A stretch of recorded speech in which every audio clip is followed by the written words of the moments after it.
देहरादून नई सुविधाओं के साथ पुरानी विरासतें लिए एक शहर। कितने ही लोगों का ख्वाब है हो उनका भी यहाँ एक घर। ऋषिकेश दुनिया को दिखाता योग और ध्यान की डगर। साधकों सैलानियों को छू जाए, होता ऐसा यहाँ का आध्यात्मिक असर।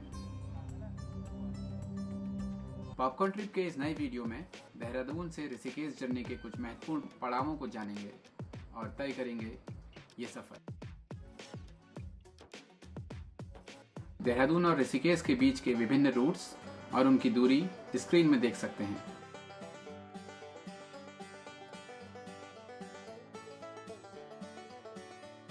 अब करते हैं बात इस सफर की। देहरादून से ऋषिकेश की ट्रिप प्लान करने के बाद कैमरा जहां पर ऑन किया तो सामने दिखा देहरादून नेहरू कॉलोनी का एरिया। इसके बाद कुछ और कॉलोनी से गुजरते हुए रिस्पना तिराहे पर पहुंचे। यहां से दाईं ओर को जाती सड़क से अंतर्राज्यीय बस अड्डा ISBT पहुंच सकते हैं। हम रिस्पना पुल से देहरादून हरिद्वार ऋषिकेश रोड पर आगे बढ़े। इससे पहले हम देहरादून शहर की जानकारी देता वीडियो पॉपकॉर्न ट्रिप चैनल में ला चुके हैं, जिसका लिंक आपको ऊपर कार्ड में और नीचे डिस्क्रिप्शन में मिल जाएगा। इस वीडियो पर विभिन्न कमेंट्स और फीडबैक जो हमें प्राप्त हुए वो आप स्क्रीन में देख रहे हैं। अब आगे बढ़ते हैं। इस सफर में रूट के किनारे दृश्यों को देखते देखते रिस्पना पुल से लगभग 3 किलोमीटर की दूरी पर स्थित मोहकमपुर पहुंचे। देहरादून शहर का लगातार विस्तार होता जा रहा है। मोहकमपुर से 3 किलोमीटर के बाद मिला हर्रावाला। रास्ते के इन पड़ावों से आगे बढ़ते हुए हम पहुंचे देहरादून से 10 किलोमीटर बाद नकरौंदा।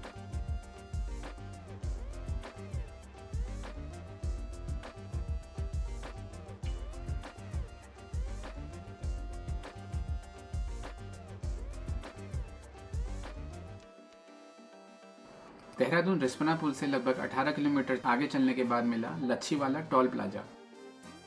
टोल भुगतान कर फ्लाईओवर से होते हुए हम आगे बढ़े।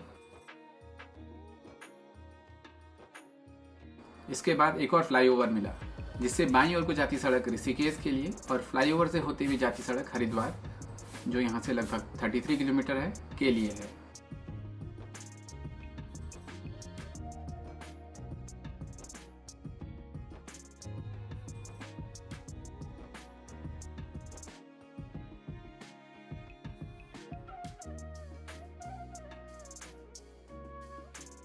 इसके बाद पहुंचे भानियावाला। यहाँ से जॉली ग्रांट एयरपोर्ट 3 किलोमीटर और ऋषिकेश लगभग 20 किलोमीटर है। भानियावाला से भी देहरादून के आउटर क्षेत्र में रायपुर मार्ग से बाईपास होते हुए देहरादून के राजपुर क्षेत्र में पहुंच सकते हैं। देहरादून की दूरी इस मार्ग से 33 किलोमीटर है और बिना देहरादून शहर में प्रवेश किए सहस्त्रधारा, मसूरी या धनौल्टी जैसे स्थानों पर जाना हो तो यह मार्ग समय, दूरी, टोल चार्जेज और फ्यूल चारों बचाएगा।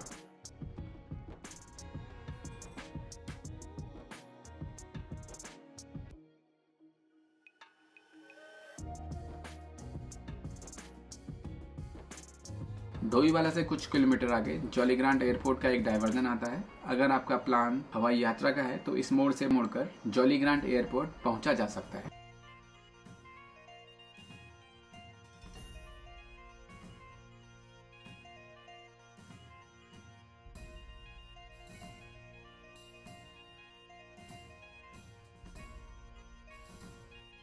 आगे बढ़ते हुए राजाजी नेशनल पार्क की सीमा क्षेत्र और घुमावदार पहाड़ी मार्ग से यह सड़क गुजरती है।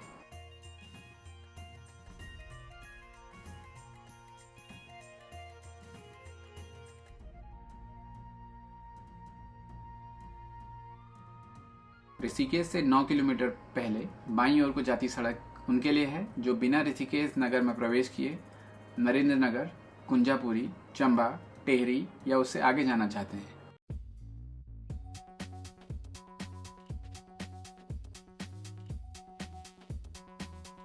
जैसे जैसे ऋषिकेश के समीप पहुंचते हैं सड़कें घुमावदार होने लगती हैं।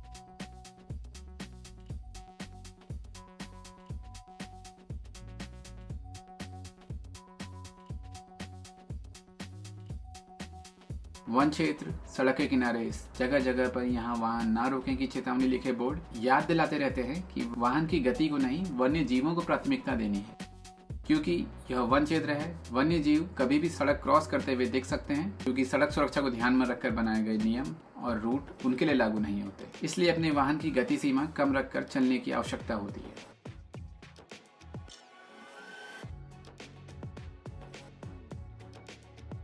ऋषिकेश से ही शुरू होती है चार धाम यात्रा।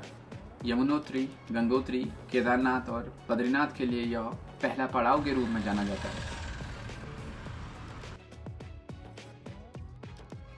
ऋषिकेश से 3 किलोमीटर पहले यहाँ से ऋषिकेश नगर और चंद्रभागा नदी कुछ ऐसी दिखाई देती है। अलग अलग मौसम में चंद्रभागा नदी का जल स्तर अलग अलग हो सकता है। यह गर्मियों के मौसम का विजुअल है।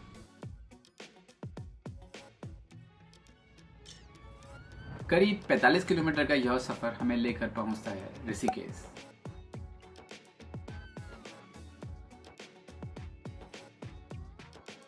ऋषिकेश से होकर ही उत्तराखंड के 4 धामों के लिए मार्ग जाता है। बाईं ओर गंगोत्री, यमुनोत्री और दाहिनी ओर बद्रीनाथ और केदारनाथ धाम को। इसके अतिरिक्त नरेंद्र नगर, टेहरी गढ़वाल, उत्तरकाशी, रुद्रप्रयाग, धारी देवी, चमोली, पौड़ी गढ़वाल जैसे स्थानों के लिए भी ऋषिकेश से होकर ही पहुंचा जा सकता है। ऋषिकेश में अपने वाहन को पार्क करने के लिए विभिन्न पार्किंग स्पेस यहाँ मौजूद हैं। अब जानते हैं ऋषिकेश के कुछ प्रमुख आकर्षणों के बारे में। राम झूला पुल, जानकी सेतु, लक्ष्मण झूला पुल, नीलकंठ महादेव मंदिर, गंगा जी व सायंकालीन गंगा आरती आदि ऋषिकेश के कुछ प्रमुख पर्यटक आकर्षण हैं।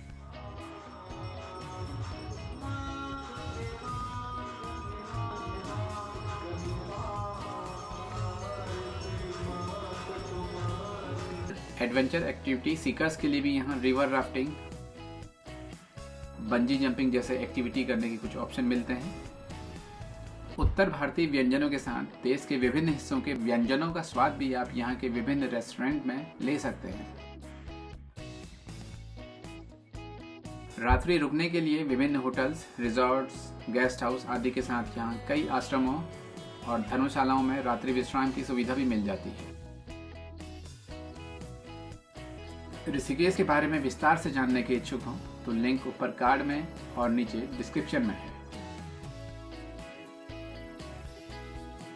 अगर यहाँ पहले आ चुके हैं या यहाँ आने का प्रोग्राम है तो कमेंट करके बताएं ऋषिकेश के बारे में आपको यहाँ क्या अच्छा लगा। आज के इस देहरादून से ऋषिकेश की यात्रा में यहीं तक। वीडियो देखने के लिए धन्यवाद।